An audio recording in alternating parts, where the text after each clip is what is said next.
Hello everyone. Hi, happy Tuesday. I hope you're having an amazing day. I am so excited to jump on here and talk about this topic because it has really been on my mind lately. I'm feeling super fired up about it, and I am just really excited to talk to you about it because I think it's something that, one, can really create results for you, and two, that most entrepreneurs are not doing, which is treating your business like a business. Now, I hear that from the initial sound of that, it's really easy to think, well, of course I'm treating my business like a business. That's why I'm in this group. That's why I'm listening to this live stream. That's why I'm doing all the things I'm doing.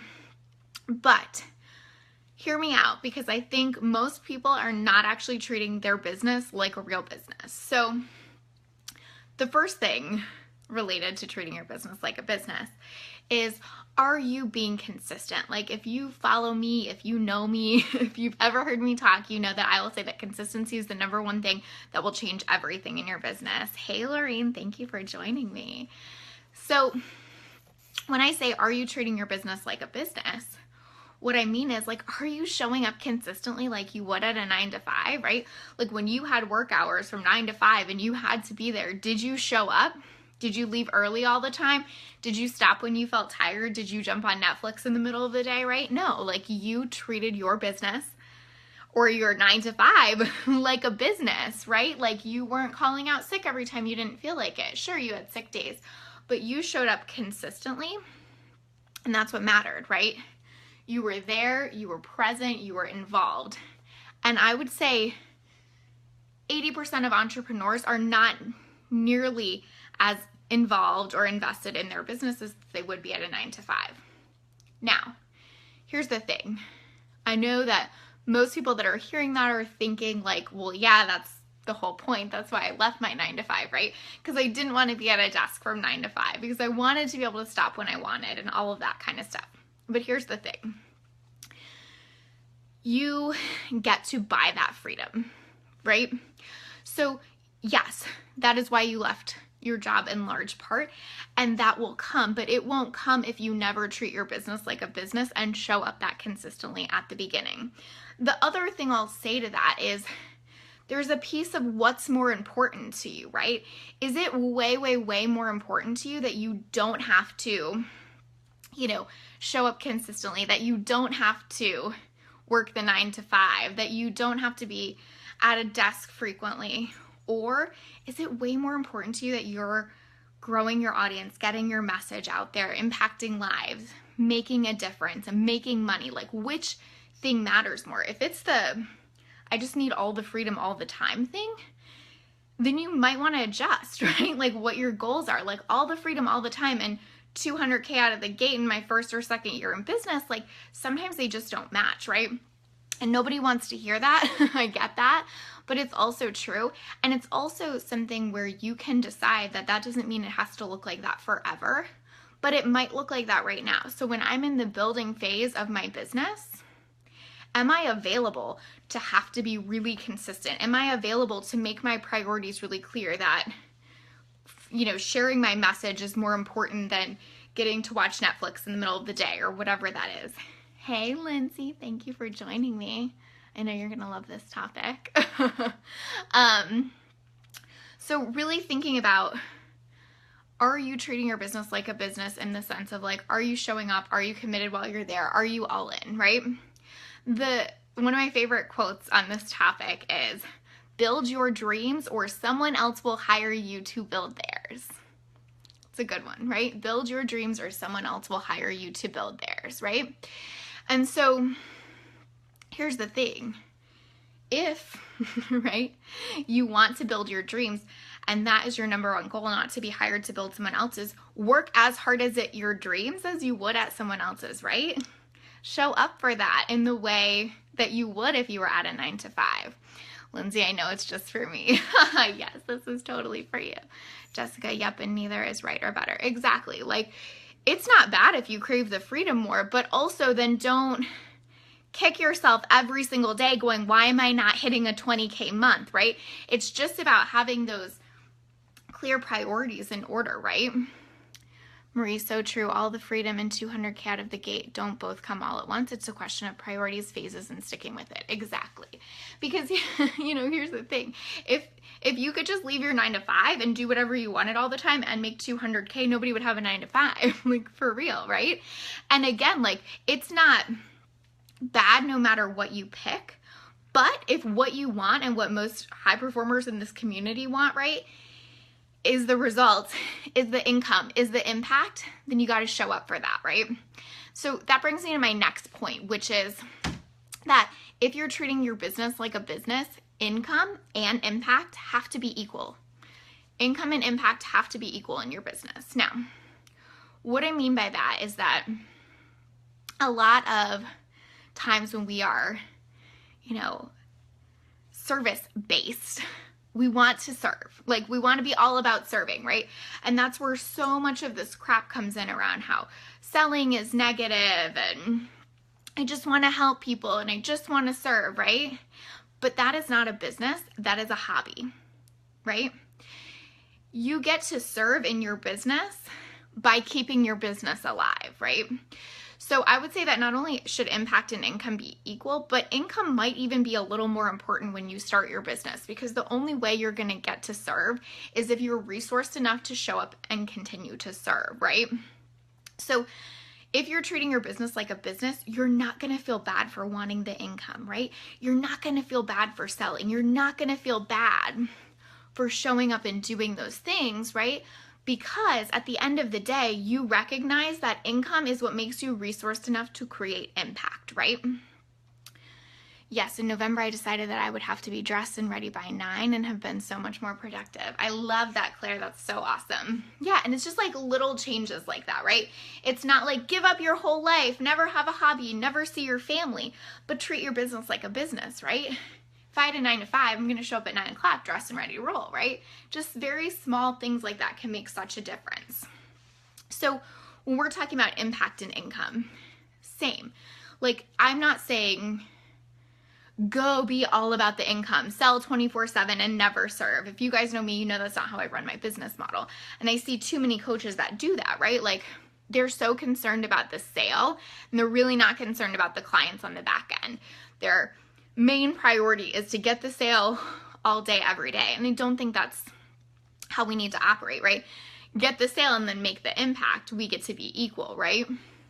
But if you're treating your business like a business, you are absolutely concerned with the income because that is what will keep your business alive, right?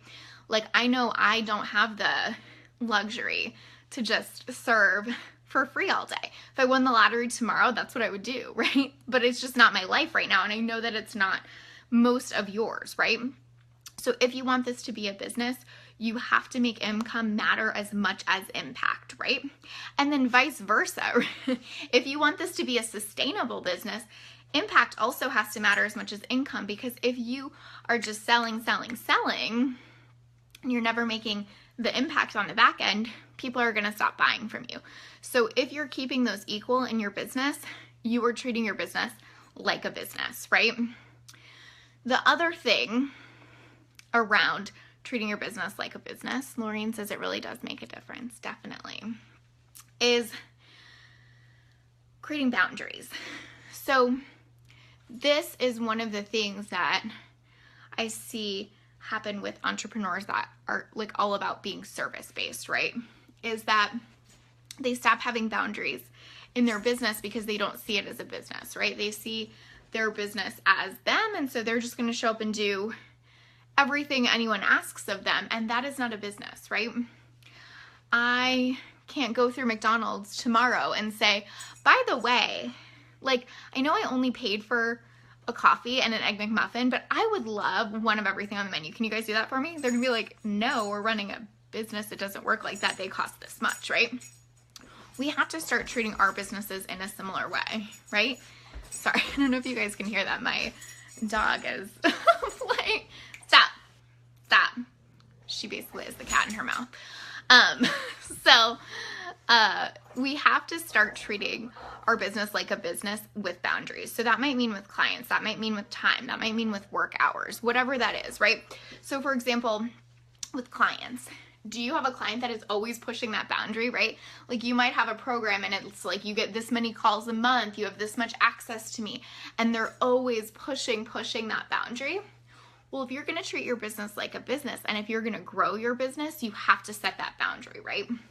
Because maybe at a certain point in your business, you have time for them to keep pushing your boundary, but you're going to stop yourself from getting another client because you don't have time to accommodate that and build, right? Or you're going to let people push your boundaries all day, and then magically none of the things you needed to do to move your business forward got done, right? Maybe you didn't market that day. Maybe you didn't otherwise sell because you were dealing with all of these other things that were pushing your boundaries, right? It's so hard to do as a heart-centered entrepreneur, but those boundaries help your clients grow. Absolutely. It is not just for your best interest, it is in their best interest always, right? If you have designed a program that you know works, that you know accommodates your client, all of those things, and someone is pushing that boundary, they simply don't have the trust in themselves that they can take that and apply that, right? So it goes both ways, income and impact. How am I going to grow my income? By sticking to my boundaries. How am I going to grow my impact? By also sticking to my boundaries, right? So with clients, with time, this is another thing. I personally don't have really strict work hours, right? But I definitely know around how much I want to work each day, right? So say I probably work 7 hours a day, 4 days a week, and then the other 3 are kind of whatever, right? So yesterday I worked for about 3 hours in the morning and I did stuff all day, but when I came back, I knew, okay, I've got about 4 hours of work to put in, right? So it's not like I have to sit there from 9 to 5, but I also have to show up for my business because it is a business, right? So that means that last night I sat down and did a bunch of work, and that felt great, right? Because I designed my day how I wanted it to. I did the things when I wanted to. There is freedom in that. And also, it's a business. So for me to just decide I wasn't going to show up yesterday, maybe not answer my clients, maybe not show up in my group, maybe not show up for the commitments that I had to be a guest expert in someone else's group, that doesn't allow me to treat my business like a business. Now, for you, it might mean that you do have structured work hours, and that when your best friend calls in the middle of the day and is like, hey, do you want to go shopping and get lunch and go to the movies? You're like, no, I'm working. These are my work hours. It doesn't matter how you choose to do that. It really just matters that you have boundaries that you stick to, so that when you're home and your spouse is off and they're like, hey, do you want to come watch Netflix with me in the middle of the day? You have that ability to treat your business like a business and know where you have to show up and for what, right? When you treat your business like a hobby, you're saying yes to all of these things and all of these people that aren't moving your business forward. And then you're like, I'm so depleted. Why am I saying yes to everyone, right? Why can't I get the results I want? Because you are not treating your business like a viable business. And here's a secret to that. Once you start doing that, the other people in your life will start doing that, right? If you're always saying yes to everybody and they're like, God, she has so much time. This is so awesome. I love hanging out with her during the day or whatever. They're not treating your business like a business either, because you're not setting that precedent, right? If you show up and treat your business like a business, magically, the people, clients, family, friends around you will start doing the same, right? So how can you be the leader of that, right? How can you start treating your business like a business? Barb says, I do the same. I break my day down hour by hour, and it doesn't have to be business work, but I have to put in a certain amount of hours for work. No has become my new favorite sentence. Yeah, no is a complete sentence, right? I think that's so smart, and it's just about figuring out what works for you, same as it is about figuring out what's more important to you. Do you need all the freedom, or do you want to hit your income goals, your impact goals, right? It doesn't matter. Just like it doesn't matter if you have structured work hours, certain amount of work hours, whatever the boundary is for you is not important. What's important is that you're willing to show up for the things that you say are important to you, right? So if I say work hours are important to me, I have to be willing to treat my business like a business and show up for that, right? All right, so the last thing I'll say too is structures. So I feel like this industry is a little split sometimes, where it's like no structure, only do inspired action 24/7 all day, every day, or all the structure, do nothing that feels good, follow someone else's cookie cutter plan, and this is how you grow a business. And what I would say is that if you can find a middle ground where you can listen to inspired action, where you can do things that feel good, but also create structure, that is actually how you create more time and more freedom in your business. So if you're someone that we mentioned at the beginning who left their 9-to-5 because freedom is like the number one priority in your life, no matter what, you're probably somewhat averse to structure, right? Because there's a place that feels like structure takes away your freedom, right? But the thing is that structure ultimately gives you more time and freedom. So yesterday, I think you guys probably saw that post I wrote last night about like, why am I lucky, right? Because we're talking about it in Think and Grow Rich, being lucky. And one of the reasons I said I was so lucky is because most of the things I get to do in my business are just really fun. How did that happen though? Well, one, doing the things that weren't fun from the beginning, and two, putting structures around those things so that now I have more time and freedom to show up and do the fun things, do what I want.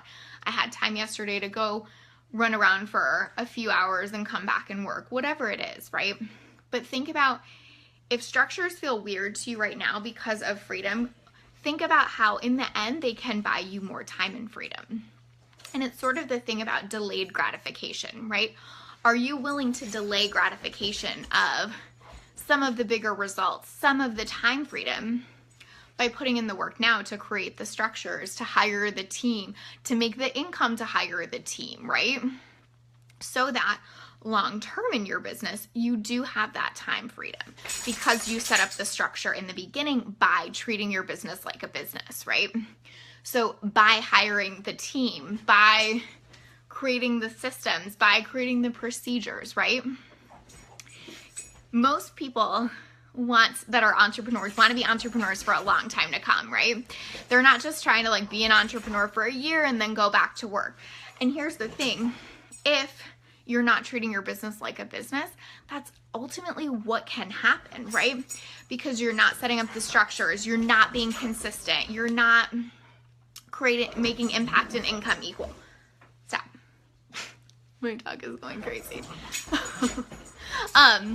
So here's the thing, like if you know that you want this to be a long-term sustainable business, if you know you want to create results in your business, you have to add the structure in. There is no business owner out there that does not have structure, or no business owner that is super successful out there that doesn't have structure. They may have a lot of fun and inspired action added into that, right? And that would totally be the goal, the recommendation, all of those things, right? But structure exists because it gives them the time and freedom to take inspired action, to have a freedom-based business, right? So I really want you to think about not only how can I treat my business like a business, how can I be more consistent, how can I sell like it is a business, how can I create boundaries like it's a business, how can I create structures like it's a real business, but what's the most important thing to me in my business? What are my priorities, right? Most people have income as a priority and then don't kind of claim having income as a priority, right? Now, what you don't want to be in a position of is having like really competing priorities. I think that's what happens a lot with like the freedom and income thing. My competing priorities might be I want to do whatever I want, whenever I want, and also I want to make $200K this year. Honestly, out of the gate, it's probably just not going to happen, right? I'm not saying there's not a unicorn that it could happen to, certainly. And I mean, I would say for the most part, I do what I want in my business, right? But it just hasn't always looked like that. But it did look like that very quickly once I set up structures and systems and consistency, etc. So figure out like what is the number one priority for you in your business? And then how are you treating your business like a business around that priority, right? So today, I would love for you to look at the consistency. Are you treating impact and income as equal? Are you selling, and showing up and making that income? Are you creating boundaries with your clients, with your time, with your hours? And are you setting up structures that give you more time and more freedom, right? And really, like, what's the most important thing to you in your business? For me, I know that it is growing my income so that I can grow my impact and get out my message, get out my mission, because I know that this is the work I'm supposed to be doing, right? If for you it's spending more time with your family, well, then your priorities in your business might look different than mine, but there is still a way for you to treat your business like a business, getting the results that you want, right? And if you're someone that has a really hard time with this and you don't know a lot about business and you don't really know how to treat your business like a business, you got to get support around that, right? I think a lot of people hear this and they think, well, all of that would be nice if I could do that. Well, you got to find someone that can support you in creating that, because it truly is the way that you're going to build the income, the successful business that you want to build, is by claiming and treating it like a business. So if you're not sure how to do that, I could not recommend enough getting support around that. Or even just doing the tough work of sitting with yourself and asking these questions that we went through today, right? Am I treating my business like a business in these areas, and how can that look different? And then where do I need support around that to make that happen, right? So I would love to hear your thoughts on this. I would love to hear your take. What is your priority in your business? Are you showing up and living into that priority? Let me know in the comments. What questions do you have? And then I just want to share one thing with you guys, which is that I'm actually going to open up 2 spots for intensives for the rest of the month. So I don't have any more one-on-one slots for long-term one-on-one for this month. I'll probably open more in like January, February-ish. But I do have 2 spots for intensives this month. And the reason I'm doing that is really for this reason, right? Because I think this is a time of year where we really fall off that wagon sometimes, or we stop treating our business like a business, or we don't get the support we need, we don't make the investments we need, we don't set up the structures we need. And this is a time where like things can start to fall apart, right? Like I'm not treating my business like a business. And so around this time of year, I stop showing up, I stop selling, and everything kind of falls apart. And I want to make sure that I'm supporting you in not having that happen, and also that kickstart that you need to start the new year on a good note. So if you are interested in the intensives, I do 2 different kinds. One is called Value-Centered Sales, where we go through your entire sales process, start to finish. So starting, getting, and keeping the sale. Design that for you, make sure you're hitting your goals around that. And then the other is Value-Centered Content Marketing. So you guys know that I'm the content queen, that I love helping you create and set up not only great content in your business, but a plan to do that consistently, and then to market it, right? So not just what kind of content are you creating, but like where are we putting it and how is that growing your income and impact, right? So if you're interested in either of those, just send me a PM. We can talk about it. You can see them on my website at www.alituplife.com. And I'm so excited to do 2 of those this month and really just dive in with you and make sure that you're treating your business like a business, no matter what time of year it is, and that you are creating a business that is centered around your priorities and your goals. So if you have any questions about that, you can comment below too. Otherwise, share with me, how are you treating your business like a business? Where do you want to step up more? Where do you have questions around that? And I will answer them below. So I hope you guys have a beautiful day, and I will talk to y'all soon. Bye.